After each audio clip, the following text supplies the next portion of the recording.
అసలు ఎందుకు ఇంత వేల మంది ఇక్కడ ధర్నా చేయడానికి అసలు కారణం ఏంటి?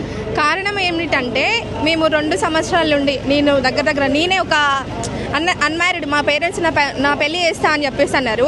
లేదు నేను వాళ్ళ మీద పోరాటం చేసి నేను జాబ్ చేసినాకనే పెళ్లి చేసుకుంటా అని చెప్పేసి నేను పోరాటం చేసి 2 సంవత్సరాల నుండి హాస్టల్లోనే చదువుకుంటున్నా. వాళ్ళు అడిగితే ఇప్పుడు నన్ను క్వశ్చన్ చేస్తే ఏది నీ జాబ్ ఏది అని క్వశ్చన్ చేస్తే నేను వాళ్ళకి ఏం సమాధానం చెప్పాలి నా పేరెంట్స్ కి? అంటే ఇప్పుడు కాంగ్రెస్ ప్రభుత్వం వచ్చిన తర్వాత మీకు 2 లక్షల ఉద్యోగాలు కూడా మేము ఇచ్చేసినామని రేవంత్ రెడ్డి ఆయన మొత్తం వాళ్ళ పార్టీ అధికారిక మీటింగ్స్ కావచ్చు అలా కావచ్చు చెప్తా ఉన్నాడు. మరి ఆ 2 లక్షల ఉద్యోగాలు నిజంగా వచ్చినాయా? అసలు చూపించమనండి, మనకు లెక్కలు చూపించమనండి. వచ్చినాయా అని చెప్తున్నారు కదా వీళ్ళు అఫీషియల్ గా ఏడొచ్చినాయి ఏంటి ఎంతవరకు ఎంత వచ్చినాయి. వస్తే మాలాంటి నిరుద్యోగ యువత ఇట్లాంటి మీటింగ్లు పెట్టాల్సిన అవసరం ఏముంది? ఇంత పెద్ద ఎత్తున మీటింగ్ పెట్టాలి, లక్షల మంది తల్లి రావడానికి. జాబ్ కోసం పెట్టిరా లేకపోతే నోటిఫికేషన్? మాకు నోటిఫికేషన్ రాలేదు. ఏమంటుండంటే జాబ్ నోటిఫికేషన్లు ఎక్కువైపోయినాయి, వద్దని మీటింగ్స్ పెడుతున్నారు అంటుండు. మీరు వద్దని పెడుతున్నారా లేకపోతే జాబ్ కావాలని పెట్టేది ఉంటే మనం ఇంత ఎత్తున మా టైం ఎందుకు వేస్ట్ చేసుకుంటాము? మేము గవర్నమెంట్ టైం ఎందుకు వేస్ట్ చేస్తాము? ఈ టైం అయితే వేస్ట్ చేయం కదా వద్దని పెట్టే వాళ్ళం అయితే. వద్దాం అని అనుకునే వాళ్ళం అయితే మా ప్రాంతాలలో మేము ఉండేటోళ్ళం, మా హాస్టల్లో మేము ఉండేటోళ్ళం, మా స్టడీ హాల్లో మేము ఉండేటోళ్ళం. వద్దని చెప్పడానికి ఈ నిరసనలు ఎందుకు? ఇలాంటి పోరాటాలు ఎందుకు? ఇలాంటి ఇంతమందిని ఈ వెయిటింగ్ ఎందుకు?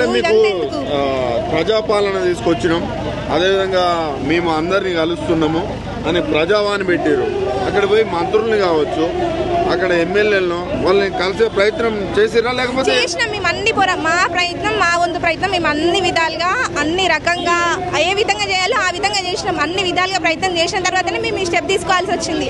అలానే కూడా ప్రభుత్వానికి ఇంకా మెలక లేదు అని అంటే దానికి మనం ఏం చేయలేదు. మేము ఎట్లా చేయాలి అని చెప్పేసి మేము ఈ విధంగా ఇలా రోడ్డుకి ఎక్కాల్సి వచ్చింది. ప్రతి అమ్మాయి కూడా తన కాళ్ళ మీద తాను నిలబడాలని ప్రతి అమ్మాయి కూడా ఉంటుంది. అలాగే మాకు కూడా అలానే ఉంది. గవర్నమెంట్ జాబ్ కొట్టాలి, గవర్నమెంట్ జాబ్ కొడితే మాకంటే ఒక విలువ ఉంటుంది.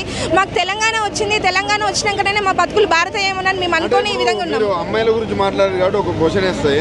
రేవంత్ రెడ్డి ఏమంటుండంటే మహిళలు కోటీశ్వరాలను చేస్తారంట, నమ్మకం ఉందా మీకు? మహిళలను కోటీశ్వరాలను చేస్తారు అన్నప్పుడు మాకు కూడా జాబ్ నోటిఫికేషన్ ఇవ్వాలి కదా, మేము కూడా మహిళలమే కదా, అన్ని విధాలుగా ఉండాలి. ఒక విధంగానే చూస్తే ఎలా?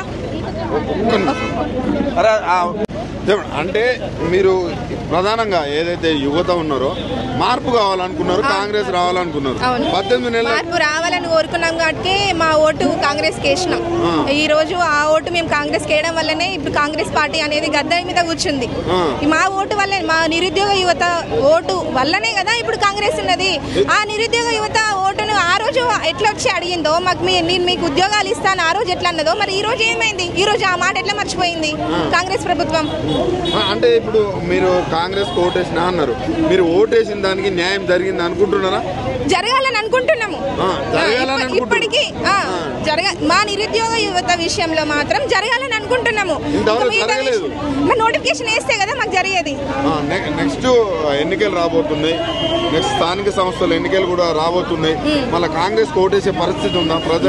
మాకు ఎప్పుడైతే మాకు న్యాయం జరుగుతుందో, న్యాయం జరిగితే మేము ఎప్పుడైనా మంచి ప్రభుత్వాన్ని కోరుకోవాలనే చూస్తాం. పరిస్థితులు ఇదే సిచ్యువేషన్ ఉంటే కాంగ్రెస్ ప్రభుత్వం జాబ్ క్యాలెండర్ వేస్తాము అని చెప్పేసి మనకు లడ్డు ఆశ చూపించడమే ఉంది తప్ప మేము వేస్తాము అనేది వాళ్ళు క్యాలెండర్ రిలీజ్ చేసేది లేదు, నోటిఫికేషన్ విడుదల చేసేది లేదు. మాకు వస్తుంది అనే నమ్మకం వచ్చేది లేదు. వస్తుంది అని చెప్తున్నారు. అది ఎప్పుడు వస్తుంది ఏంటి అనేది ప్రభుత్వాన్ని గట్టిగా డిమాండ్ చేసి అడుగుతున్నాము. మా నిరుద్యోగ యువతతో మాత్రం ఆడుకోకండి ప్లీజ్.